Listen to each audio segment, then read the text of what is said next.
Hello friends, आप सभी का एक बार फिर से स्वागत करते हैं हमारे चैनल ज्योति फन व्लॉग पर। तो दोस्तों, आप सभी देख रहे हैं दर्द से मोहब्बत भाग 18। इससे पहले इस कहानी के 17 भाग अपलोड हो चुके हैं चैनल पर। अगर आप सबने नहीं पढ़ा है तो ज़रूर पढ़ लीजिएगा। तो फ्रेंड्स, आप तक आपने पढ़ा था, रुद्र ने मैसेज पढ़कर किट्टू को देखकर कहा कि जो हुक्म शहजादी, लेकिन तुम्हें भी मेरे साथ किचन में आना होगा। तो रुद्र ने अभी किट्टू को अपनी गोद में उठाया और वो किचन की तरफ उसे लेकर आने लगा। तो किट्टू अभी काफ़ी हैरानी से रुद्र को देखने लगती है। तो रुद्र ने कहा कि डोंट वरी, सब कोई सो रहा है, किसी को कुछ नहीं पता चलेगा। अब देखते हैं आगे।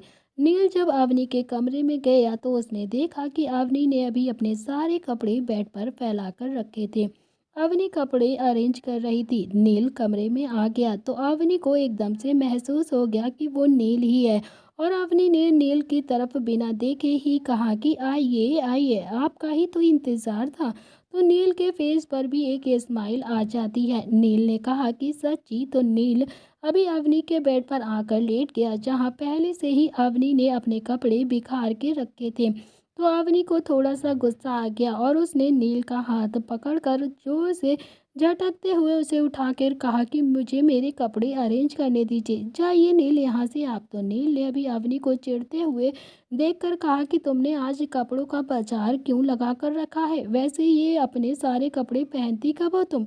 मैं तो तुम्हें हमेशा बस लोवर और टी शर्ट में ही देखता हूँ। मैंने कहा था ना कि मैं आऊँगा, इसीलिए तुमने जानबूझकर ये सब फैला कर रखा है ना। नील अवनी के कपड़ों को साइड करके बेड पर आकर लेट गया। तो नील ने अभी अवनी के ऊपर पार्ट का इनर उठाते हुए कहा कि अवनी ये क्या है? तो अवनी ने अभी झटके से नील के हाथ से वो छीन कर कहा कि तमीज नहीं है आपको? ऐसे कैसे आप किसी लड़के के सामने कर सकते हैं? नील के फेस पर एक स्माइल आ गई। तो नील ने अभी थोड़ी देर बाद अवनी के लोअर पार्ट के इनर को उठाते हुए कहा कि और ये क्या है अवनी?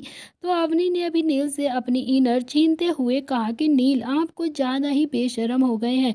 छोड़ो इसे। कैसे आप इन कपड़ों को टच कर सकते हैं? जैसे आपको नहीं पता क्या कि ये क्या है और उस रात क्या हुआ था? इतना बोलकर अवनी चुप हो गई। तो उसके चेहरे पर अभी थोड़ी सी उदासी आ गई। तो नील ने अभी अवनी का हाथ पकड़कर खींचा और अवनी नील के ऊपर आ जाती है। तो नील ने अभी करवट लेकर अवनी को अपने नीचे कर लिया। तो नील अभी अवनी के चेहरे पर अपना हाथ रख कर कहने लगता है कि मैं जानता हूँ कि मैंने बहुत ज़्यादा गलत किया है तुम्हारे साथ, बहुत ही ज़्यादा गलत। मैंने ये भी कहा था कि तुम कहोगी तो मैं खुद को जान से भी मार लूँगा अवनी, लेकिन मुझसे तुम्हारी उदासी बिल्कुल भी देखी नहीं जाती है। तुम ये अच्छे से जानती हो, तुम मुझे जो सज़ा देना चाहती हो तुम दे सकती हो। जो कहोगी मैं वही करूँगा, बस तुम उदास बिल्कुल भी मत रहा करो। तो अवनी की आंखों में एकदम से आंसू आ जाते हैं। तो अवनी ने कहा कि हटो नील, मुझे काम करना है। तो नील ने कहा कि नहीं हटूंगा। क्यों?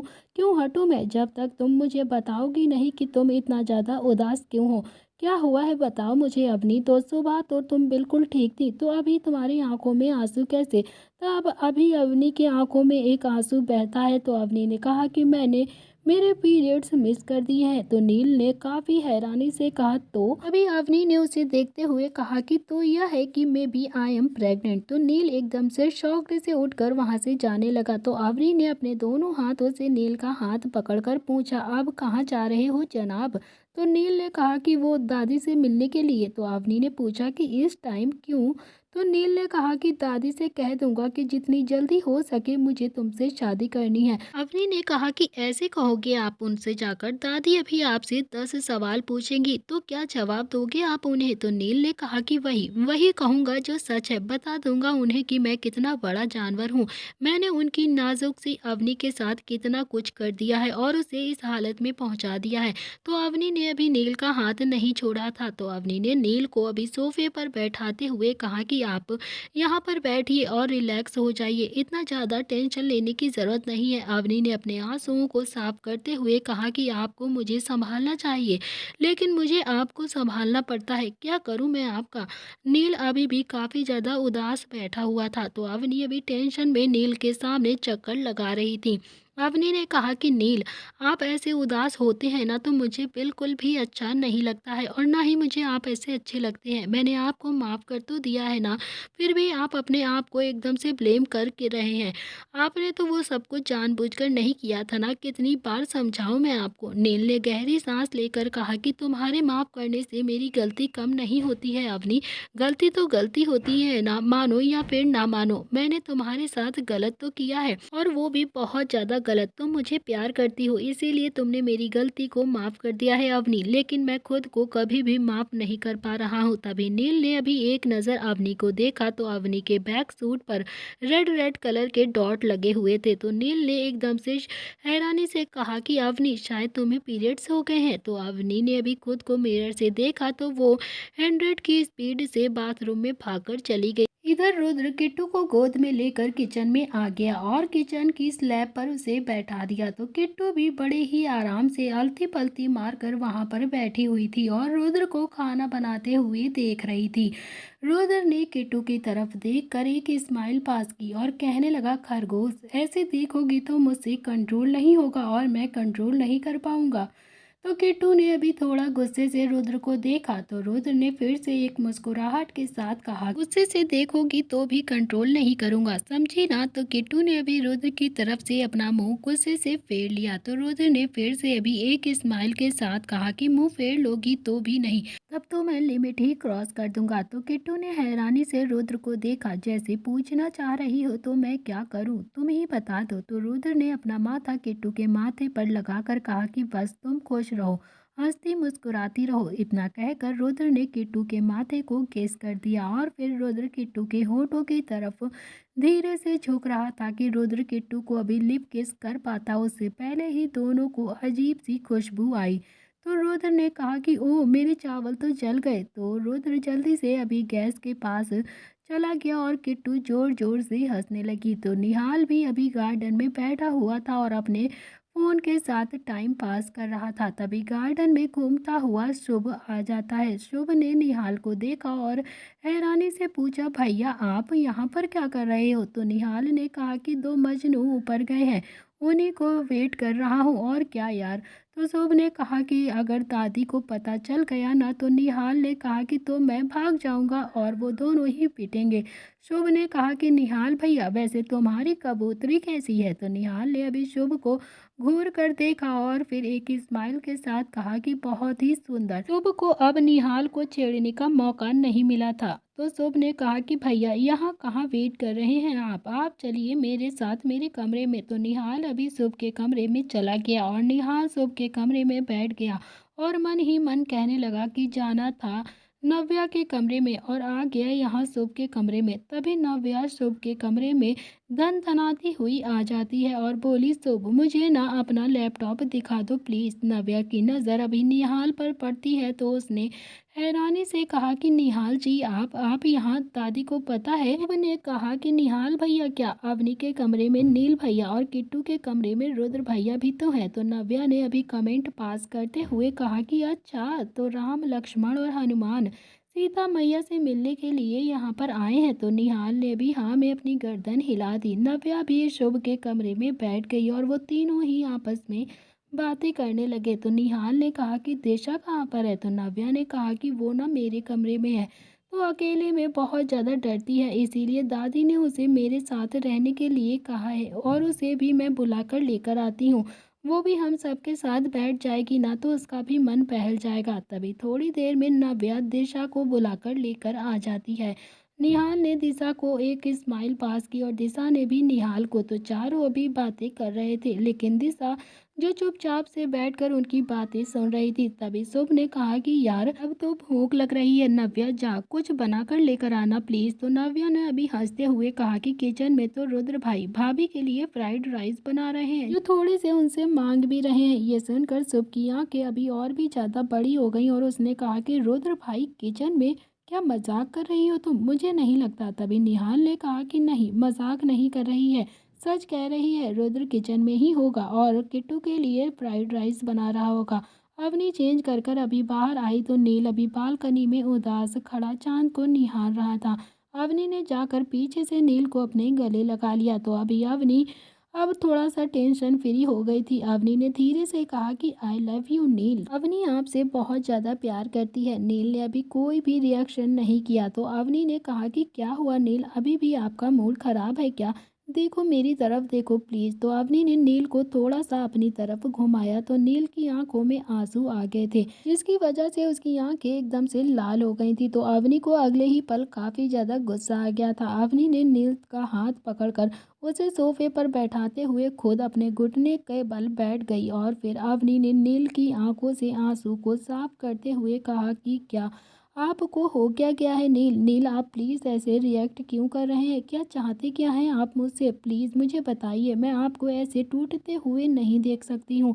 आप ये सब क्यों नहीं सोचते हैं कि जो हमारे बीच शादी के बाद होता वो सब पहले हो गया और कुछ भी नहीं है।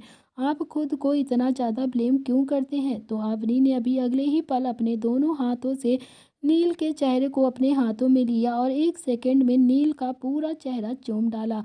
तो ऐसा करने से नील के चेहरे पर अभी एक हल्की सी मीठी सी मुस्कान आ गई थी। नील ने धीरे से कहा कि अवनी होठ तो रह ही गए हैं ना। तो नील की बात सुनकर अवनी एकदम से शर्मा गई और उसने उठते हुए कहा मुझे ना अपने कपड़े अरेंज करने हैं। तो अवनी अभी पूरी तरह से उठ पाती उससे पहले ही नील ने अवनी का हाथ अपने हाथों में पकड़कर उसे अपनी तरफ खींचा, जिससे अवनी नील की गोद में जाकर गिर गई।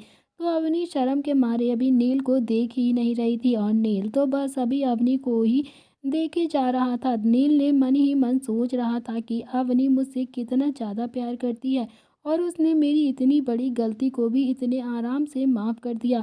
शायद ही कोई मुझे इतना प्यार कर पाता। मैं अवनी को कभी खुद से दूर नहीं करूँगा। नील ने अपना गाल अवनी के गाल पर रब करते हुए कहा कि होठ रह गए हैं अवनी।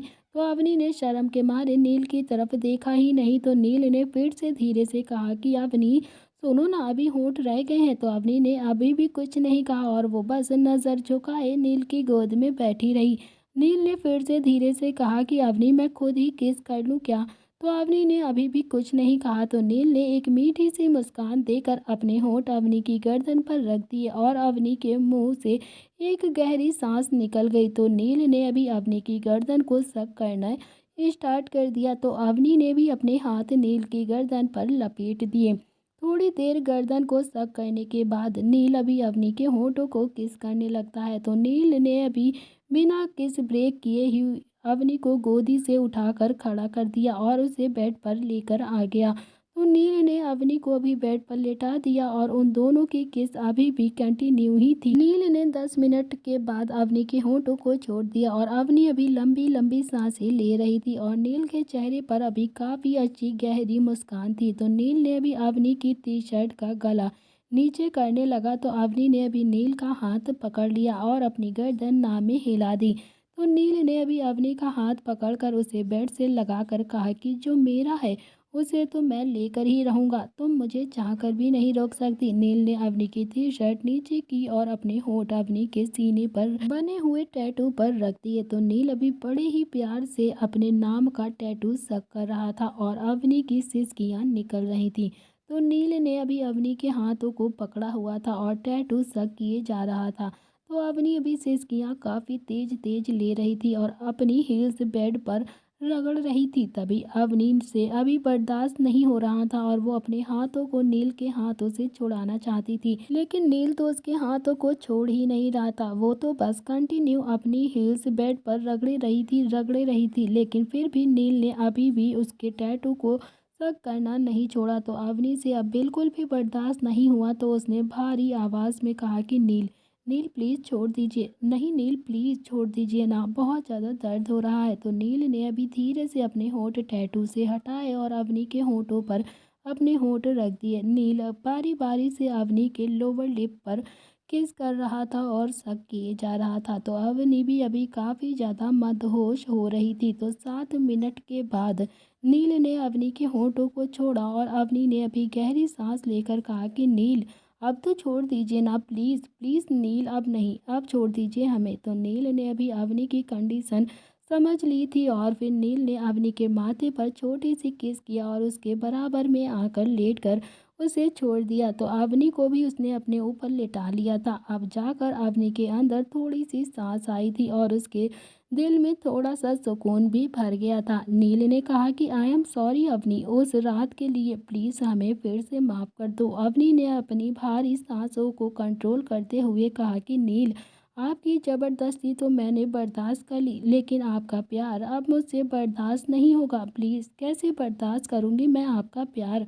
नील ने अभी एक मीठी मुस्कान के साथ अवनी की कमर को रब करते हुए कहा कि क्या हुआ अवनी, ऐसे क्यों बोल रही हो? अभी तो बस 2 ही किस की हैं मैंने, तो अभी से ही ये हाल है तुम्हारा, आगे कुछ करूँगा तो नील ने अभी इतना ही कहा था कि अवनी ने उसके होठों पर अपना हाथ रख दिया और धीरे से कहा कि आगे कुछ करेंगे तो मैं तो मर ही जाऊंगी ना, तो आपको मैं कुछ भी नहीं करने देने वाली, समझे आप। ये सुनते ही नील अभी अवनी को फिर से अपने नीचे लेकर आ गया और उसके बिल्कुल करीब जाकर बोला, मैं तुम्हें मरने नहीं दूंगा अवनी, बिल्कुल भी नहीं। तुम मर गई तो मेरा क्या होगा? मैं तो हमेशा तुम्हें काफ़ी ज़्यादा कंफर्ट जोन में रखूंगा। तो नील ने अभी अवनी का हाथ पकड़ा और उसे अपने सीने पर रखते हुए कहा कि मैं तुम्हें हमेशा यहाँ पर रखूंगा, समझी तुम। अपने दिल में नील ने फिर से अवनी को अभी किस करने के लिए थोड़ा सा झुकता है, तो अभी अवनी अपने होठों पर हाथ रखकर बोलती है कि प्लीज़ नील, नहीं अब नहीं। तो नील ने कहा कि एक और प्लीज़। तो नील ने भी धीरे से अवनी का हाथ उसके होठों से हटाया और अपने होठ अवनी के होठ पर रख दिए। नील बहुत ही प्यार से अभी अवनी को किस कर रहा था, तो नील अभी अवनी के होठों से किस करता हुआ उसकी गर्दन पर धीरे धीरे आने लगा था। फिर से उसने अवनी के टी शर्ट को कंधे से सरकाया और उसके कंधों पर किस करने लगा। धीरे धीरे नील अभी अवनी के कॉलर बोन तक आ गया था। तभी अवनी की सिसकियाँ फिर से निकल रही थी, तो अवनी ने फिर से धीरे से कहा कि नील, नील प्लीज़ छोड़ दीजिए, आप फिर से वही सब कर रहे हैं, मुझसे अब बर्दाश्त नहीं हो रहा है, छोड़ दीजिए हमें। तो नील ने अभी अवनी को छोड़ दिया और फिर उसे अपने ऊपर लिटा लिया। तो शुभ का कमरा अभी शुभ ने कहा कि अब क्या ही कर सकते हैं, चलो कुछ नहीं तो कार्ड से ही खेल लेते हैं। तो निहाल और नव्या ने भी हाँ में अपनी गर्दन हिला दी। तभी नव्या ने दिशा को देखकर कहा कि दिशा, तुम्हें कार्ड्स खेलने आते हैं क्या? तो दिशा ने अपनी गर्दन ना में हिला दी। तो शुभ ने दिशा का मजाक बनाते हुए कहा कि तो तुम्हें कौन सा गेम खेलना आता है, ज़रा हमें भी तो बता दो। तभी दिशा भी शुभ के सवाल से थोड़ा सा घबरा गई थी। वैसे भी दिशा कभी भी किसी के साथ ऐसे घुल मिल कर नहीं रही थी, कभी भी वो अनाथ आश्रम से बाहर नहीं गई थी और अब इतना बड़ा सा घर देखकर दिशा को और भी ज़्यादा घबराहट हो रही थी। दिशा ने धीरे से और हकलाते हुए कहा कि जी जी वो हमें पकड़म पकड़ाई और आंख मिचोली, पिट्टू और खो खो, इमली, ये सारे गेम खेलने आते हैं। तो दिशा की बात सुनकर अभी शुभ जोर जोर से हंसने लगता है, क्योंकि शुभ ने आज तक इन खेलों के नाम भी नहीं सुने थे। आज से पहले कभी भी शुभ ने ये गेम नहीं खेले थे। तभी शुभ के हंसने से दिशा और भी ज़्यादा अनकंफर्टेबल फील करने लगी और उसकी आंखें एकदम से नम हो गई, लेकिन उसने अपने आंसुओं को कंट्रोल कर लिया। तभी निहाल और नव्या दिशा को ही नोटिस कर रहे थे। नव्या ने थोड़ा सा गुस्से में शुभ के बाजुओं को मारते हुए कहा कि इतना क्या हंस रहा है तू, तूने ये नाम नहीं सुने हैं तो मतलब तूने ये नाम नहीं सुने मतलब तेरे अंदर ज्ञान ही कम है, समझा ना, तो अपनी नॉलेज को गेन कर। शुभ अभी भी जोर जोर से हंस रहा था। तो निहाल ने अभी शुभ को घूर कर देखा तो शुभ एकदम से चुप हो गया। तो निहाल ने भी दिशा को देखकर कहा कि ये पागल है, इसकी बातों का बुरा मत मानना दिशा, ये तो बस सबके साथ ऐसे ही मजाक करता है, सारा दिन बस लैपटॉप में ही घुसा रहता ना है, इसीलिए इसे पता नहीं है कि हाथ पैर चलाने वाले गेम भी होते हैं जो बड़े ही अच्छे होते हैं। नव्या ने भी दिशा के गाल पर हाथ रखकर कहा कि ये हमारे घर का सबसे बड़ा पागल है, इससे बड़ा पागल कोई दुनिया में नहीं होगा, तुम इसकी साइड से बिल्कुल भी परेशान मत होना, अगर ये तुझे कुछ भी कहे ना तो सीधा दादी से शिकायत कर देना, फिर देख लेना कि दादी इसे कैसे दौड़ा दौड़ा कर मारेंगी। शुभ ने अपनी हंसी कंट्रोल करते हुए कहा कि तो अब क्या खेलें, तुम ही लोग बता दो। नव्या ने कहा कि हम बॉटल घुमाते हैं, जिस पर जो आएगा वो सच बोलेगा। ओके, तो निहाल और शुभ भी दोनों ही इस बात के लिए अग्री हो गए और अगले ही पल बोतल घुमाने लगे। तो बोतल का पहला पॉइंट शुभ की तरफ ही गया था। तो नव्या ने अभी शुभ से पूछा कि तेरी गर्लफ्रेंड है या नहीं, बता सच सच। तो शुभ ने कहा कि हाँ है ना। तो नव्या ने कहा कि दादी दीदी से कब मिलवा रहा है। तो शुभ ने थोड़ा एटीट्यूड के साथ कहा कि एक क्वेश्चन की बात हुई थी ना, तो उसका आंसर मिल गया है, अब दोबारा बोतल घुमाओ, समझी। तो शुभ ने अभी बोतल दोबारा से घुमाई तो इस बार बोतल का निशाना नव्या की तरफ पॉइंट हुआ था। तो शुभ ने भी थोड़ा घमंड से कहा कि नव्या बता, तेरे लिए चिंपैंजी मैं देखूं या फिर तूने ही कोई बंदर ढूंढ रखा है। तो नव्या भी शुभ का मारने के लिए पीछे पीछे भागने लगती है, तो और शुभ आगे आगे भागने लगा। निहाल उन दोनों को देखकर काफी ज्यादा हंस रहा था और दिशा भी चुपचाप से सहमी हुई सी बैठी हुई थी। फाइनली निहाल ने नव्या का हाथ पकड़ा और उसे बैठाते हुए कहा कि बस बस बहुत हो गया, अब बैठ जाओ, गेम को कंटिन्यू करते हैं। तो इस बार बोतल निहाल की तरफ पॉइंट हुई थी।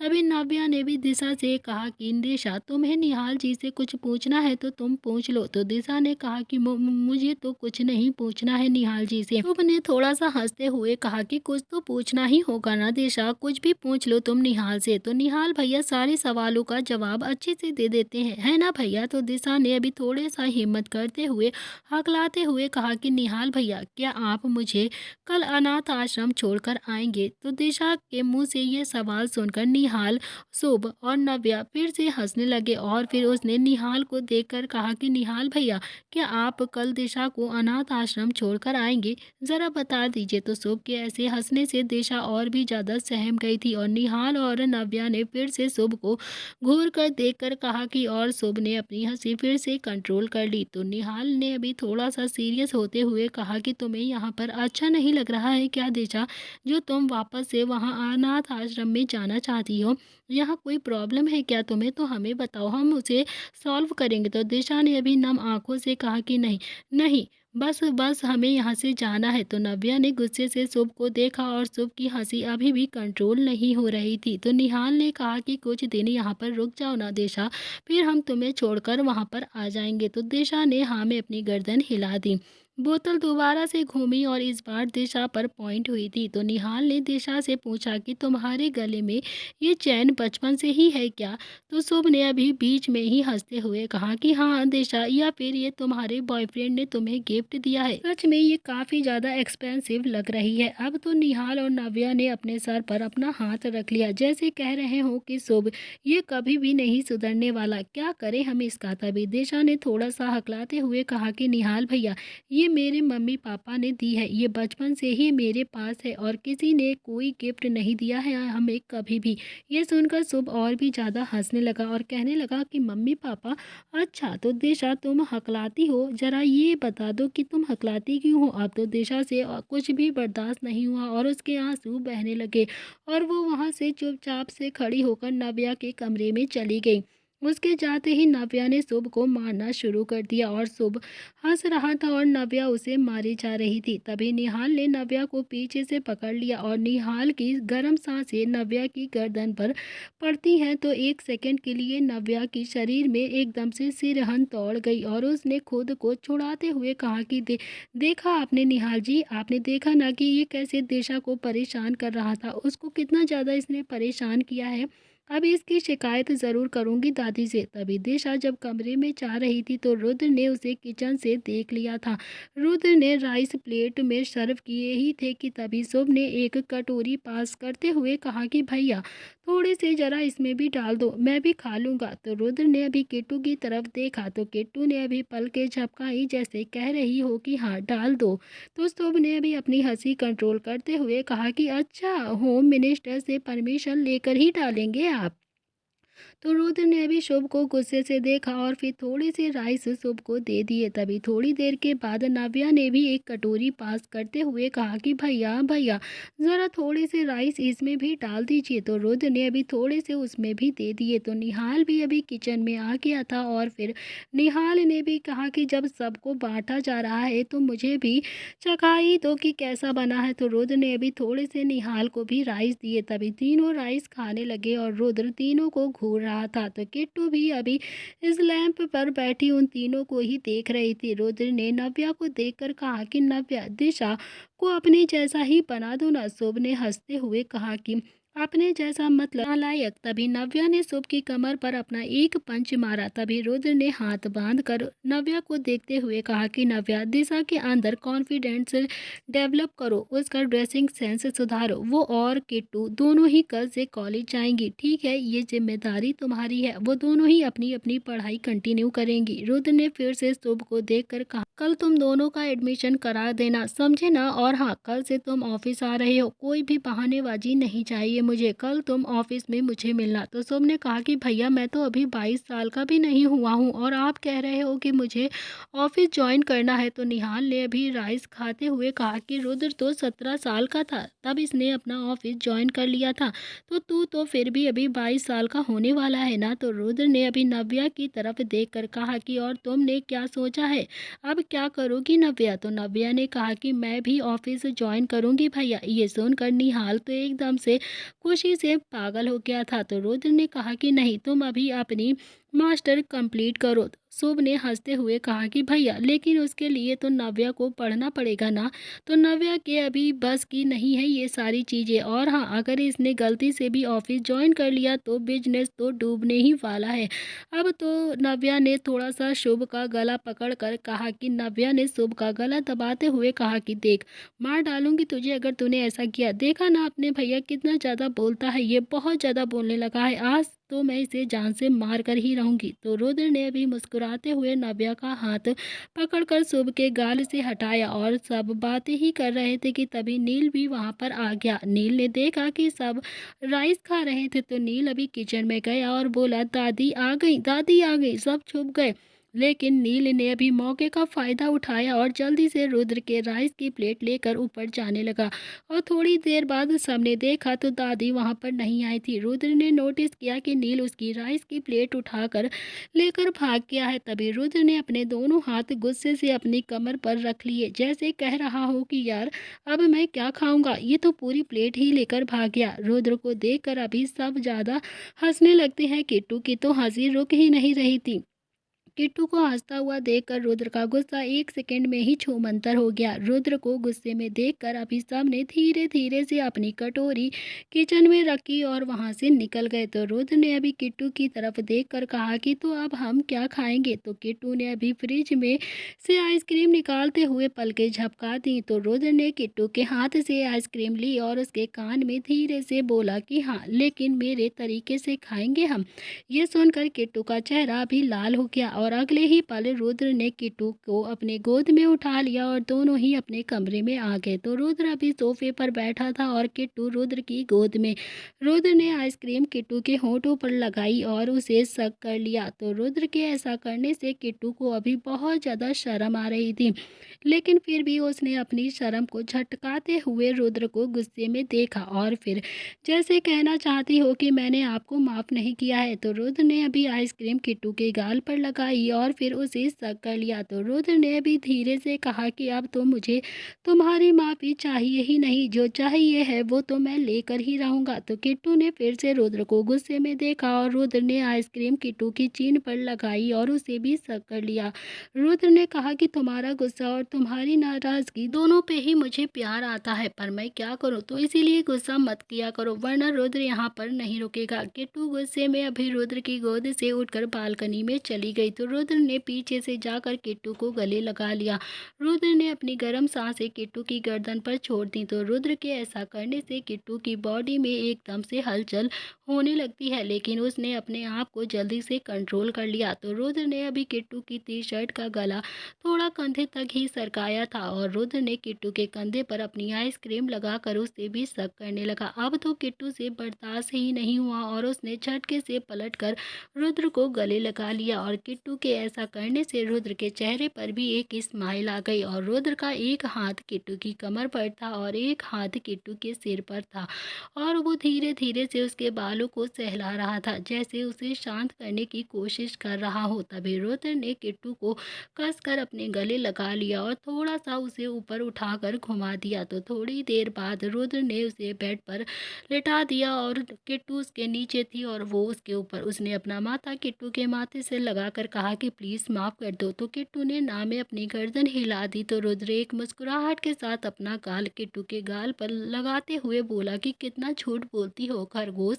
किट्टू को तो शर्म आ रही थी, इसीलिए उसने रुद्र की तरफ देखा ही नहीं। तो रुद्र अभी किट्टू को उठाकर बेड पर ले गया और उसे अपने ऊपर लेटाकर उसकी कमर को सहलाने लगा। थोड़ी देर में ही किट्टू को नींद आ गई और किट्टू सो गई। तभी रुद्र ने किट्टू के बालों को किस किया और फिर थोड़ी देर में रुद्र भी नींद की आगोश में चला गया। दोनों ही एक दूसरे की बाहों में सो गए। इधर अवनी का कमरा था। नील सोफे पर बैठा हुआ था और अवनी नील के सामने टेबल पर बैठी थी। नील बड़े ही प्यार से अपने हाथों से अवनी को राइस खिला रहा था। तो अवनी ने कहा कि बस बस नील, अब और नहीं खा पाऊंगी मैं। तो नील ने एक चम्मच बढ़ाते हुए कहा कि ये लास्ट है, प्लीज खा लो ना इसे।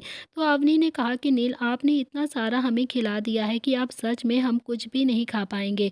तो नील ने भी जबरदस्ती करते हुए कहा कि बस बस ये लास्ट है अवनी, प्लीज इसको खा लो और इसके बाद मैं नहीं कहूँगा। तो अवनी ने कहा कि तो ठीक है, इसे आप खा लीजिए। तो नील ने कहा कि तुम खिला दो। तो अवनी उठकर नील की गोद में बैठ गई और अपने हाथों से अभी नील को राइस खिलाने लगी। तो नील ने एक चम्मच राइस खाता है और फिर वो अवनी को किस कर देता है। तभी थोड़ी देर के बाद अवनी ने कहा कि नील, अब आप जाइए यहाँ से, मुझे ना अपने कपड़े अरेंज करने हैं। तो नील ने कहा कि चलो मैं भी करवा देता हूँ साथ में तुम्हारे कपड़े अरेंज, और हाँ जल्दी से हो भी जाएंगे। तो अवनी ने कहा कि नहीं नहीं, आप रहने दो, आप कुछ भी कर लो मगर मेरे कपड़े अरेंज मत करो, उल्टे सीधे सवाल पूछोगे आप फिर। नील ने हंसते हुए अवनी के गालों को किस करते हुए कहा कि अब नहीं करूँगा, चलो करा देता हूँ। शादी के बाद भी तो तुम मुझे नौकर बनाकर ही रखोगी ना, तो अभी से ही सब कुछ सिखा दो तो ज़्यादा अच्छा हो जाएगा। तो अवनी ने अभी हंसते हुए कहा कि नील, आप भी ना, आपको ऐसा लगता है। तो अवनी ने अभी अपना सिर नील के कंधे पर रखते हुए उसकी उंगलियों के साथ खेलते हुए कहा कि आप मुझे कंफर्ट जोन में रखोगे ना, तो मैं भी तो आपको अपना प्रिंस बनाकर रखूंगी ना, तो आप ऐसा क्यों सोचते हैं। तो नील के चेहरे पर भी अभी एक स्माइल आ गई थी। नील ने अवनी के गर्दन पर किस करते हुए कहा कि अवनी, चलो कपड़े कल अरेंज कर लेंगे, चलो अभी थोड़ा सा कुछ कंटिन्यू करते हैं। तो अभी अवनी नील की गोद से उठ गई और अपने दोनों हाथों से नील को एक हाथ पकड़कर बोली, चलो अब कपड़े अरेंज करवाओ, समझे, कुछ नहीं करना हमें। तो दादी अभी किचन में पानी लेने के लिए आई तो उन्होंने देखा कि सारा किचन अभी बिखरा हुआ है। तो दादी समझ गई कि हो ना हो कि नील, निहाल और रुद्र यहाँ पर जरूर आए हैं। तभी दादी ने जाकर नील के कमरे में देखा तो नील अवनी के साथ कपड़े अरेंज करा रहा था। और दादी ने अभी किट्टू के कमरे में जाकर देखा रुद्र किट्टू को अपने ऊपर लिटा कर सुला रहा था। तो दादी ने अभी नव्या के कमरे में जाकर देखा तो वहाँ पर दिशा अकेली सो रही थी। शुभ के कमरे में जाकर देखा तो नव्या, निहाल और शुभ तीनों ही आपस में बातें कर रहे थे। तभी दादी ने मन ही मन कहा कि हे भगवान, मेरे बच्चों को ऐसे ही सुकून से रखना, मैं तो बस यही चाहती हूँ किसी की बुरी नज़र मेरे बच्चों को ना लगे। नील ने अभी अवनी के सारे कपड़े अच्छे से अरेंज करवा दिए थे। तो अवनी ने कहा कि काफ़ी रात हो गई है नील, अब आप चले जाइए। तो नील ने थोड़ा सीरियस होते हुए कहा कि अब तो बहुत ज़्यादा रात हो गई है और मैं काफ़ी ज़्यादा थक भी गया हूँ, अब मैं कहीं भी नहीं जा रहा, समझी, सुबह जाऊँगा जहाँ जाना होगा। तो अवनी ने अपने हाथ बांध कर कहा, तो आप सोएंगे कहाँ पर, यहाँ पर तो एक ही बेड है। तो नील ने सोफे की तरफ इशारा करते हुए कहा कि यही सोफे पर। तो अवनी ने कहा ये सोफ़ा कुछ छोटा नहीं है आपकी हाइट के हिसाब से। तो नील ने कहा कि हाँ छोटा तो है पर मैं मैनेज कर लूँगा, तुम परेशान मत हो, मैं सो जाऊँगा। तो अवनी ने अभी हाथ बांध कर बेड की तरफ इशारा करते हुए कहा कि ज़्यादा शरीफ मत बनिए, समझे, चुपचाप से आकर यहीं पर सो जाइए बेड पर मेरे साथ। नील ने अभी ये सुनते ही एक सेकंड भी नहीं गवाया और अवनी का हाथ पकड़कर उसे अपनी तरफ खींचकर उसे बाहों में भरकर कहा कि मैं तो शरीफ बनना ही नहीं चाहता हूँ, मैं तो बस अब ऐसा ही रहना चाहता हूँ, मैं तो इंतज़ार कर रहा था कि कब तुम मुझे ऑफ़र करो और मैं जाकर जल्दी से बेड पर लेट जाऊँ।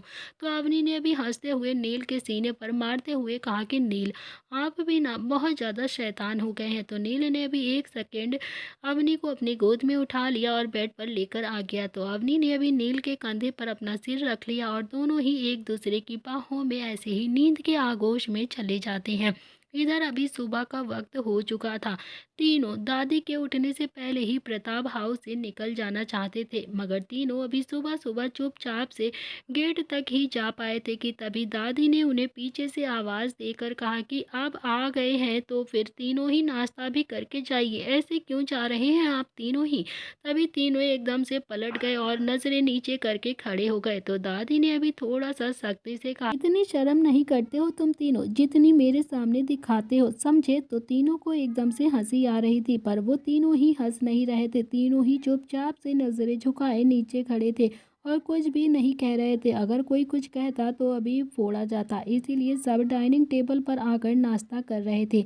तभी रामू ने आकर दादी से कहा कि मालकिन, दो नौकर को छुट्टी चाहिए, दे दूं क्या। तो दादी ने कहा कि हाँ हाँ दे दो, जिन जिन को छुट्टी चाहिए। मेरे सामने तो पहले ही 3 नौकर बैठे हुए हैं ना, तो एक रसोई संभालेगा और एक कपड़े धोएगा और हाँ एक बच्चों को संभाल लेगा। तो दादी ने अभी रामू काका को देखकर ये सब कहा ही था कि रामू, तुम्हें पता है ना कि कल रात 3 नए नौकर आए हैं घर में। रुद्र, नील और निहाल एकदम से खड़े हो जाते हैं और कहने लगे, दादी नाश्ता कर लिया हमने, अब हम ऑफिस के लिए जा रहे हैं, ऑफिस के लिए लेट हो रहा है। ये सुनते ही शुभ, नव्या और किट्टू अपनी काफ़ी ज़्यादा हंसने लगते हैं और थोड़ी थोड़ी हंसी कंट्रोल भी करने की कोशिश कर रही थी, लेकिन हो नहीं रही थी। सब एकदम से चुपचाप गर्दन नीचे करके हंस रहे थे।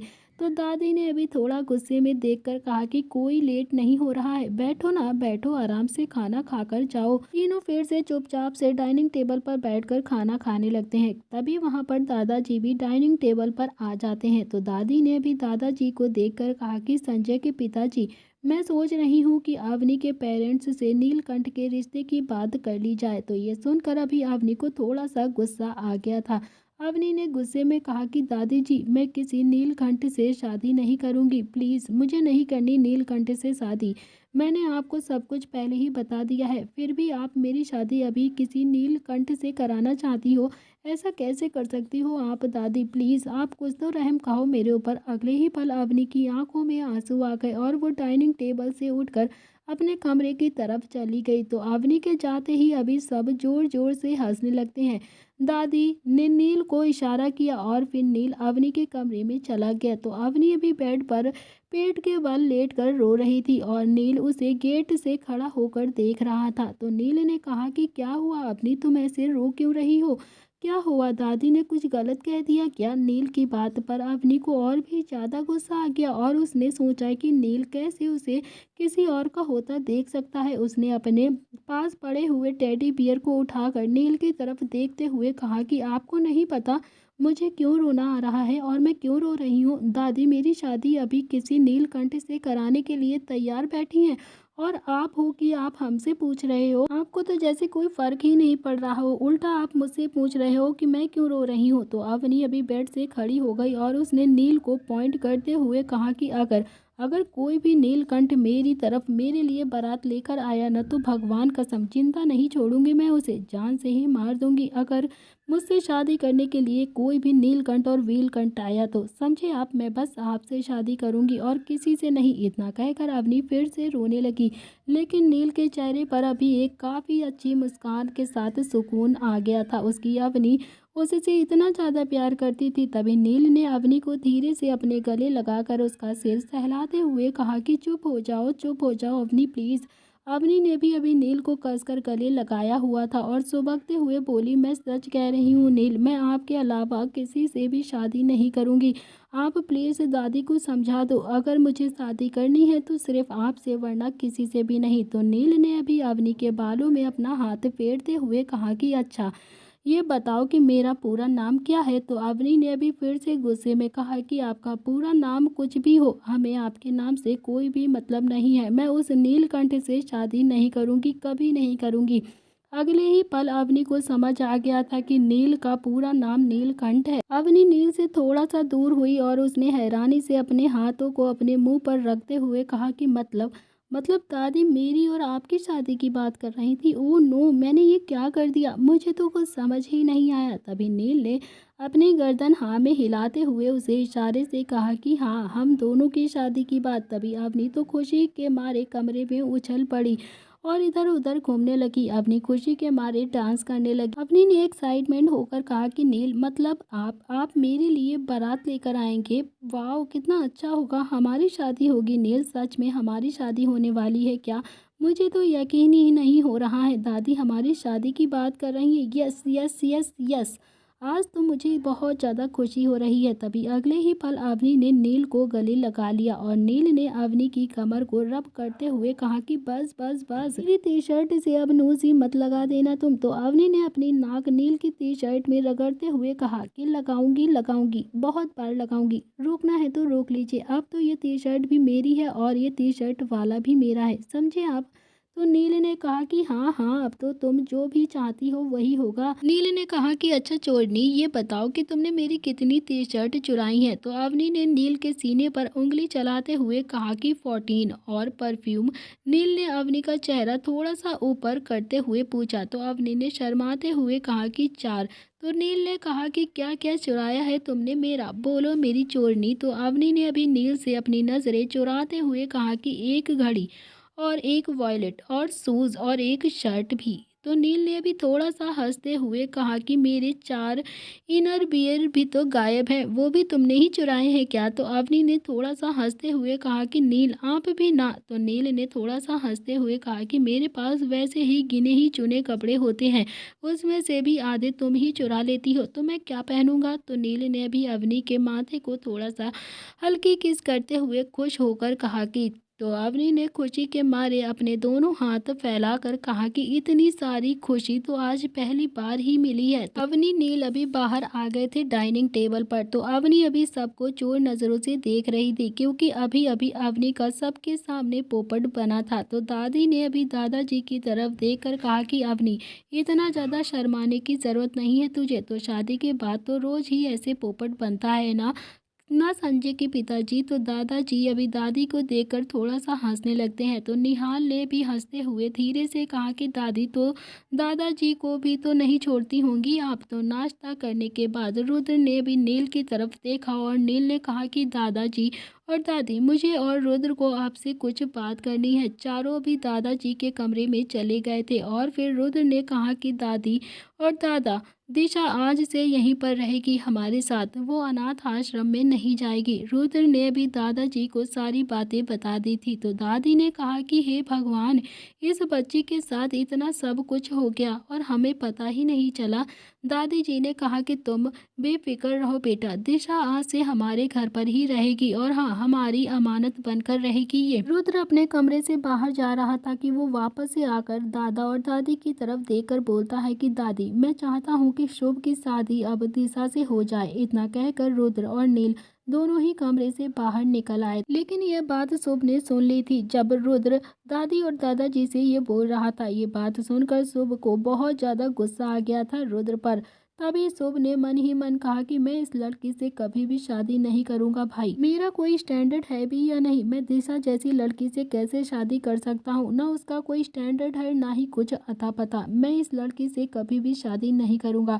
शुभ गुस्से से अपना लैपटॉप लेकर हॉल में घूम रहा था कि तभी दिशा चाय लेकर दादी के रूम में जा रही थी। शुभ थोड़ा सा पलटा तो दिशा से टकरा गया, जिसकी वजह से सारी की सारी चाय अभी दिशा के हाथ पर गिर गई और दिशा का हाथ जल गया। ये देखकर शुभ का दिमाग और भी ज्यादा खराब हो गया और उसने चिल्लाते हुए दिशा से कहा, दिखाई कम देता है क्या? अंधी हो गई हो क्या जो तुम्हें दिखाई नहीं देता? शुभ ने इतना चिल्लाने से अभी दिशा तो जैसे सहम सी गई थी। उसके मुंह से अभी कुछ निकल ही नहीं रहा था, ऊपर से उसका हाथ भी जल गया था। लेकिन उसने अपने जले हुए हाथ पर ध्यान नहीं दिया और शुभ ने अपनी आंखें दिखाते हुए गुस्से से कहा कि तुम्हारी वजह से मेरा लैपटॉप खराब हो गया ना? पता भी है कि कितना ज़्यादा कीमती है और इसकी वैल्यू क्या है? तुम्हें कैसे पता होगा? तुमने तो कभी देखा भी नहीं होगा। सारी जिंदगी भी कमाओगी ना, तब भी मुझे जैसा लैपटॉप नहीं देख पाओगी। मुझे तो समझ नहीं आता कि यहाँ पर रहती ही क्यों हो तुम, चली क्यों नहीं जाती यहाँ से? कल तो कह रही थी ना कि निहाल भैया से कि मुझे छोड़कर आ जाओ, तो चली जाती ना, रुक क्यों गई तुम यहाँ पर? दिशा तो बस अभी सहमी हुई डरी हुई नजरें झुकाए वहां पर खड़ी थी। दिशा के मुंह से एक शब्द भी नहीं निकला था और आंखों से आंसू रुकने का नाम नहीं ले रहे थे। शुभ ने गुस्सा करते हुए आगे कहा कि पता नहीं कहाँ कहाँ से आ जाते हैं उठकर और अच्छी खासी घर में रहने के लिए पागल हो जाते हैं। दादी भी ना घर को अनाथ आश्रम बनाकर रख देती हैं। तभी शुभ के गाल पर एक जोरदार थप्पड़ लगा। थप्पड़ दादी ने मारा था, जिसे देखकर दिशा के मुंह से हल्की सी चीख निकल गई। दादी ने गुस्सा करते हुए कहा कि तेरे तीनों भाई कल पीटे हैं ना, तभी भी तुझे वहीं पर गलती का एहसास नहीं हुआ था। क्या हो गया है तुझे? एक लैपटॉप की ही तो बात थी ना, खरीद लियो बाद में। उसके लिए इस बच्ची पर इतना ज़्यादा चिल्लाएगा तू? अगर तेरे दादाजी को बता दूंगी ना तो यहीं पर खड़ा खड़ा तुझे ज़मीन में ही काट देंगे, समझा? शुभ ने अभी एक नज़र दिशा को गुस्से से देखा और फिर वो गुस्से से वहाँ से चला गया। तो दादी ने दिशा के सर पर अपना हाथ फेरा और कहा कि बेटा, इसकी तरफ से मैं तुमसे माफ़ी मांगती हूँ। दिशा ने अपना जला हुआ हाथ चुनरी में छुपा लिया और कहने लगी, प्लीज़ प्लीज़ मुझे वापस भेज दीजिए, आप अनाथ आश्रम में, मुझे यहाँ पर नहीं रहना है, प्लीज़ मुझे भेज दीजिए दादी जी। दादी ने कहा कि दिशा, तुम आज से यहीं पर रहोगी और अपनी पढ़ाई पूरी करोगी। और हाँ, अब मुझे कुछ भी नहीं सुनना है, अब जाओ तुम अपने कमरे में आराम करो। शुभ दादी और दिशा की बातें सुन रहा था तो शुभ ने कहा कि तुम्हें जाना है ना, तो मैं तुम्हें खुद ही छोड़कर आऊँगा तुम्हारे अनाथ आश्रम में। तुम्हारी वजह से दादी ने मुझे आज चांटा मार दिया है। तुम्हें तो मैं यहाँ पर अब बिल्कुल भी रहने नहीं दूंगा। अब चाहे कुछ भी हो जाए, तुम यहाँ से जाओगी तो जाओगी, ये मेरा खुद से वादा है। तो दोस्तों, इसी के साथ इस कहानी में ये अध्याय यहाँ पर समाप्त हो रहा है और इस कहानी में अब कौन सा ट्विस्ट आने वाला है, ये सब जानने के लिए आपको देखना पड़ेगा इस कहानी का अगला भाग। आज के लिए इतना ही, मिलते हैं इस कहानी के अगले भाग में। अगर आपको आज का एपिसोड पसंद आया हो तो प्लीज़ कमेंट बॉक्स में लिखकर ज़रूर बताइएगा। Thank you friends.